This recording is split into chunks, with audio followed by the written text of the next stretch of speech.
Sementara itu, adanya tindakan dari polisi terhadap aktivitas tambang ilegal yaitu batu bara di Muara Enim diapresiasi oleh PLT Bupati Muara Enim. Karena tindakan tersebut bisa membuat efek jera bagi para pelaku kejahatan.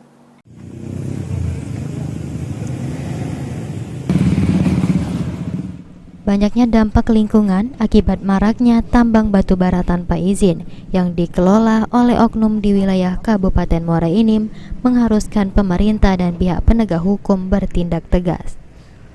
Pertambangan tanpa izin telah dilakukan bertahun-tahun oleh banyak oknum guna menggeruk keuntungan pribadi sehingga tidak jarang kegiatan ini membahayakan masyarakat dengan banyaknya debu sisa angkutan batu bara dan jalan menjadi licin saat hujan turun serta merusak lingkungan dan mengotori udara.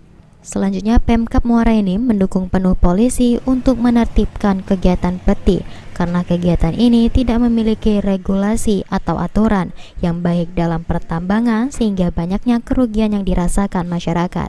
Pada pihak aparat berwajib untuk ditindak tegas yang seperti ini. Saya bersama jajaran saya pastikan tidak akan berpihak kepada pertambangan tanpa izin seperti ini. Karena ini sangat mengganggu ketertiban dan paling penting lingkungan.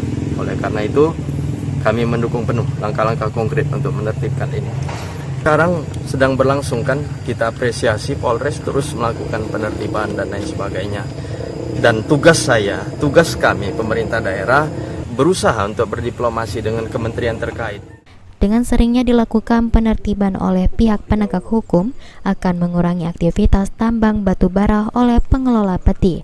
Jika memiliki aturan dan regulasi yang jelas, penggiat peti akan bekerja sesuai koridor dan ketentuan yang berlaku agar tak melanggar hukum dan merugikan masyarakat banyak dari sisa penambangan batu bara tersebut.